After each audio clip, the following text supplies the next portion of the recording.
So how much money do I spend every month in San Francisco? What up, YouTube? It's your boy Jermaine, back in another video. This is a question I have noticed every once in a while. Someone will ask me this question in the comment. Jermaine, how much money do you spend in San Francisco every month? Because I may say it in my videos, but like San Francisco is like not a cheap place, and it's really easy to spend a lot of money. It's very easy to spend a lot of money. So first off, let's just run through the whole breakdown of how much money I spend, and I think this will be a very interesting video for people who live in San Francisco. Also for people who are looking to move to San Francisco, I just think it will just be just a very interesting video. First off, I want to say, if you guys are watching this video, give your homeboy Jermaine a thumbs up. This is like not an easy video to make, just because this is the type of video where, you know, I'm just sort of just saying a lot of things and like people are gonna judge me, so I'm just ready to get judged. So just go ahead, give your homeboy Jermaine a thumbs up. So first off, if you guys know, I have been living in San Francisco for about, well, I guess the Bay Area for about 5 years. But for the past 2 years, I actually haven't been living like in the same place. Like I've basically been living out of a backpack for the past 2 years. I've been doing a lot of traveling. And when I am in San Francisco, I usually stay for like a month, maybe a month and a half, and then I'll go travel for like a month or 2 months or so. And since I travel so much, there's no way that I could pay rent and then still travel and stay gone for a month or 2 months and still pay, you know, insane amount of rent that rent is in San Francisco. I mean, gosh, rent is just insane. Like a one bedroom can easily cost you $2,500, $3,000 a month. And if you have a car to go with that, you know, you need a parking spot. Like this city can get very expensive very fast. So what I typically do is when I'm in San Francisco, I'll typically pick an Airbnb, or there's about a handful of different Airbnbs that I usually pick from, but I'll typically stay in an Airbnb, or I'll crash on like friends' couches, or just stay at like a friend's house. For example, this time right now I am staying here. So I have a friend, he has this like super large living room and he like doesn't use it. So I'm like just crashing like in his living room. So that is pretty cool. That's pretty dope. Like it's different every time, you know? Honestly, I'd rather crash at friend's house, just because whenever I go to Airbnb, I'm basically giving money to like some other person, but I would rather give the same money to a friend. So I typically crash at friend's house. Now, what about the cost? I typically will pay per month. When I'm back in the US for like a month. It really depends on the accommodation that I choose. A lot of times I may stay at like a hacker house on Airbnb. It's basically like, it's kind of almost like a hostel, like a bunch of people living in the same house, and people cook together, people party together. Typically stay at places like that. But I don't know, I guess now I'm staying more with friends. But anywhere, I can pay anywhere from $1,000 per month to $2,000 a month. Now, $2,000 a month is going to be definitely on the high end. And that's if I like rent like a private room at a house. Every now and then I will like rent a private room. Like earlier this year, like it was, well, I think only once I rented a private room for like a month, and it was kind of expensive. It was like $1,500. I will do that if I know for sure I'm not going to be like out working all the time. If I'm going to be like there chilling. If I'm going to be working and if I'm going to be out all the time, I don't want to pay $1,500 for a private room. I'd rather pay, you know, maybe $800 and like share a room and just like crash there and just be gone all the time. That way I'm paying way less. So that's pretty much the accommodations. Like right now, like my accommodations is like this, but I'm gonna go travel for a month and then come back to the US, and don't exactly know what my accommodations will be like, but I'll just go with the flow, you know. It'll be cool, it'll be fun. We'll see what happens. I'm pretty sure I'll sleep somewhere. Okay, so first off, we'll just say $1,000 for just to start off. So $1,000 for a place to stay. Okay, next expense is a car. Now, I don't always rent a car. And you guys know I rent a car. Like I don't own a car. I rent the Chevy Bolt through Maven. Maven is this app that rideshare drivers can, well, not necessarily rideshare drivers, but people working in the sharing economy can rent cars, and through Maven, and you can use the car to deliver packages for Amazon, deliver food for Caviar, pick up passengers on Uber and Lyft. Basically, you can use Maven in the car to make money. And I use Maven because Maven is a really good deal, or at least I think it's a good deal. Maven per month to rent a car costs about $1,000 per month. We're just gonna round it up to about $1,000. Technically, I believe it's like $269, so that's gonna be slightly more than $1,000 a month. But just to keep the numbers basic, we're just gonna round down and say $1,000 a month. So $1,000 a month to rent a $45,000 car. It sounds like a lot of money, right? And I bet a lot of people watching this video may think, why won't you just buy a car? Like in 5 months, you can have a $5,000 car. Why won't you just buy a car, Jermaine? Well, there's a couple reasons why I rent a car through Maven. First off, if I bought a car, I'm gonna have to park that car. I'm gonna have to pay for that car to be parked when I'm out traveling. Another reason why I don't own a car, oh my gosh, the roads in San Francisco are really bad, especially in Soma, in like downtown San Francisco. The roads are so bad. Like honestly, I recommend that you drive a truck. Honestly, like sometimes I'm driving and I'm just being thrown back and forth because the roads are so bad. They're doing so much construction. Like everywhere you go, like they're just digging up something and they cover it up for a day or two, and then it starts raining and it gets lumpy and they dig it up again, and then it's just this cycle over and over and over and over and over and over and over. And with the Chevy Bolt, like I've rented the Chevy Bolt multiple times through Maven, and I remember once I rented the car for like 2 weeks and I had 2 flat tires because that's the roads, man. The roads are freaking crappy in San Francisco. Alignment, like, dude, you're gonna have to get an alignment on your car like constantly if you're wheeling around San Francisco. So that's another thing I don't have to worry about. Don't really have to worry about the whole maintenance thing. Also, when you rent a car through Maven, this is only a special deal. This will not last forever. There is an option. This will not last forever. You can charge the car for free. You can like charge the electric car for free. Now this is a huge savings because some rideshare drivers can spend anywhere from $100 to $200 extra a week in just gasoline. With the electric car, I don't have to pay for gasoline. Also, in traffic, you can cross the bridges a little bit faster because you can drive in the carpool lane with an electric car. So this is another reason why I say, yo, it's totally fine to pay $1,000 a month for a car.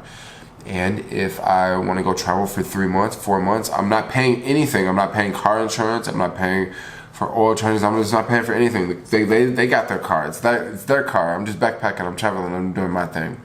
And next off is my third biggest expense every month. Now, this one is, I'm probably going to get some backlash for this one. I literally budget $1,000 a month just for food. And this is a quite a large number just for food. You'd be surprised. A lot of countries that I go to, people don't even make $1,000 a month. Gosh, actually in San Francisco, like there's places in San Francisco where people live off of less than $1,000 a month, and I literally spend $1,000 a month on food, and I feel kind of unusual saying that because like right before I made this video, I actually made pasta, and I like never cook. Like I never cook, but I don't know. I just made pasta for some reason. Maybe I want to save $1 or $2. So why do I give myself $1,000 to spend a month on food? So that's roughly like $30 to $33 a day. I guess it really depends on the month. Myself personally, just living in the city, I don't like to cook, honestly. I just don't. And this is one of those things that I don't mind paying extra for. I just don't mind paying extra for. If I lived in a place, if I did not live in San Francisco, I probably would cook more. Actually, when I lived in Santa Barbara, I definitely cooked a lot more. When I lived in Oakland, I cooked a lot more. Just being in the city and just the energy and just being fast paced, like the last thing I want to do is cook. I don't mind if it costs more, and eating out is very expensive in the city. I mean, lunch, gosh, I'll tell you what, I just go through a whole day. This is sometimes the amount of money I can spend. So I usually go to Starbucks, and I usually get like coffee and bagel. So that's usually about anywhere from $4.50 to $5, depending on which Starbucks I go to. And then from there, usually around lunchtime, maybe I'll have lunch, and lunch will cost, well, maybe I'll have lunch. Of course I'll have lunch. Lunch will cost anywhere from $8 to $30. I don't typically spend $30 on lunch every day, but every now and then I'll go to Veggie Grill and I'll definitely pig out, and I'll get really happy and really excited, and I'll spend like $30 or $35 on just lunch. But that like hardly ever happens. Usually I'll spend like maybe anywhere from $8 to $12 on lunch. And then around dinner time, it just really varies. Sometimes I will have something like super light for dinner. Other times dinner will be the most expensive meal. Maybe I didn't spend as much for lunch. Maybe I went to Trader Joe's and got something for like $4 for lunch. I typically don't go to Trader Joe's and get super cheap meals.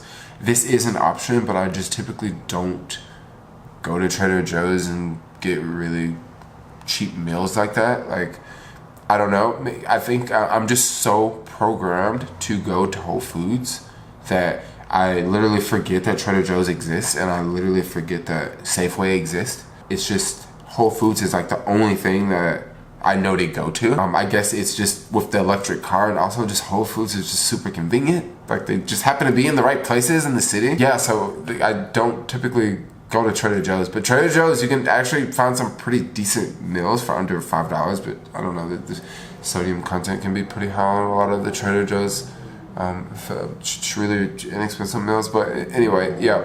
Other expenses that I have that are pretty out there, I have a cell phone bill that is through T-Mobile, and I pay about $125 a month. And I'm actually very excited to say that I'm paying $125 a month. Because the end of the summer, for like 3 months in a row, my phone bill was $300 a month, like plus, like $300 a month.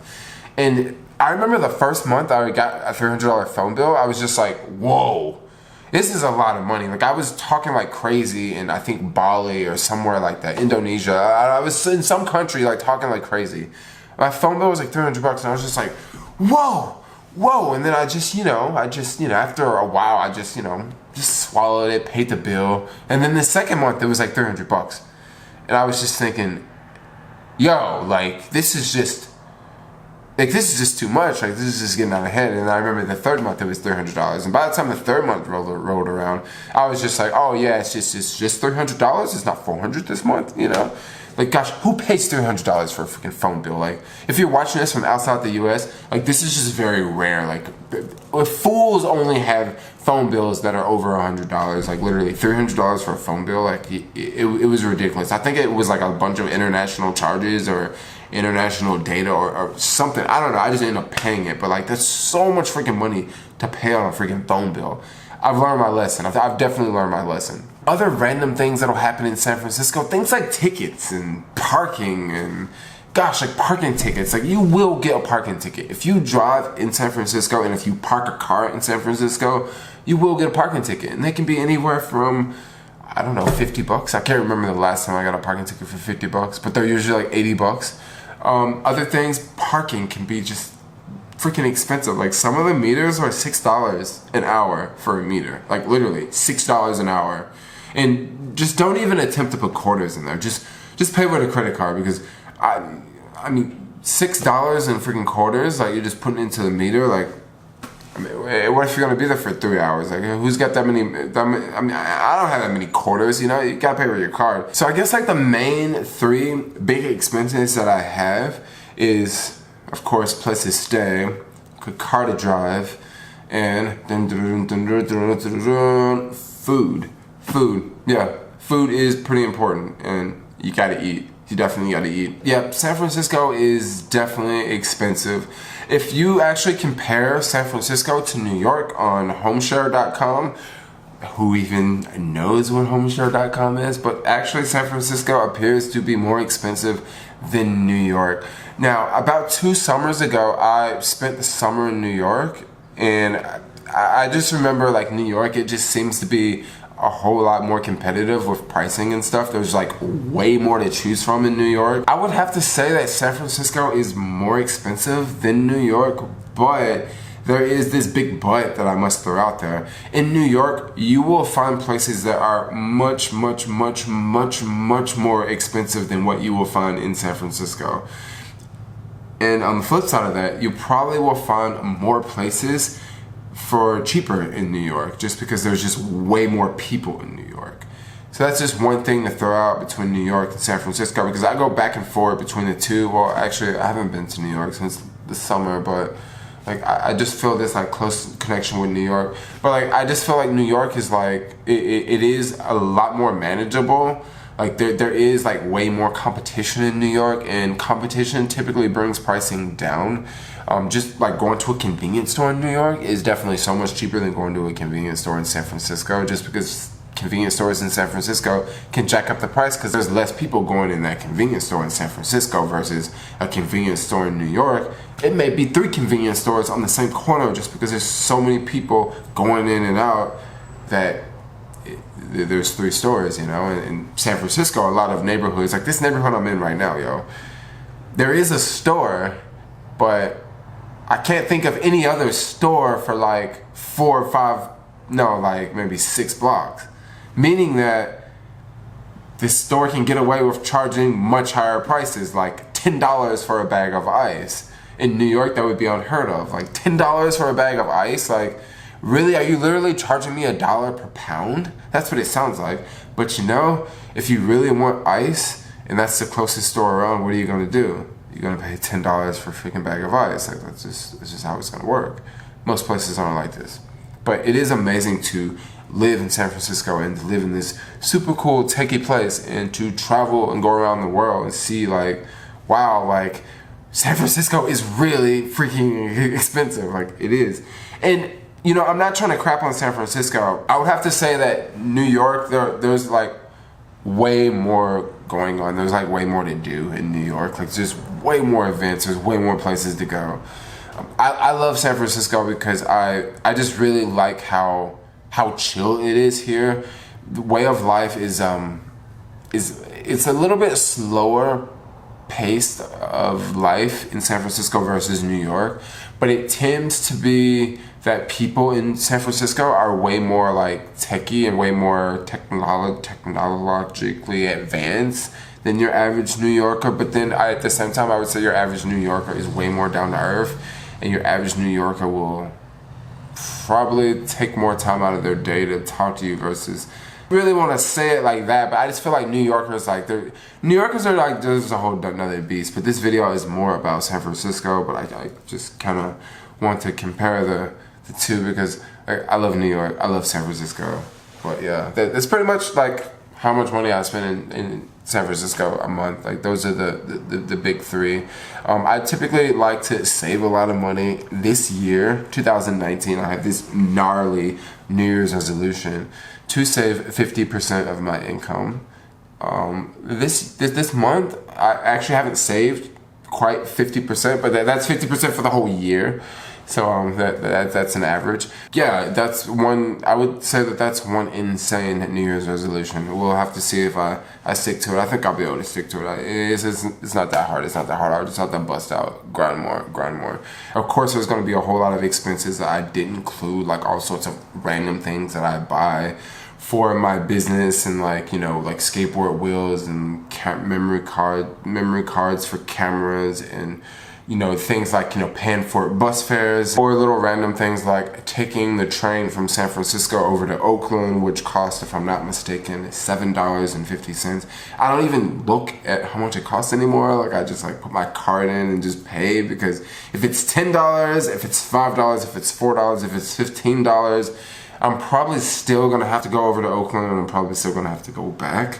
So at the end of the day, like, you keep raising the prices. I mean, I guess people are still gonna pay, but you know, that's pretty much the name of the game. But anyway, I guess I'm gonna finish eating my pasta because I'm gonna try to save $15 by not going out and buying a meal right now. Or I'm gonna check my phone and see what restaurants have sent me special offers to try to get me to go and you know, buy some food really fast, really cheap. You know what I'm saying? But yeah, thought I would make a video talking about expenses in San Francisco. But anyway, thanks a lot for watching, guys. Like, comment, subscribe, and peace out, yo.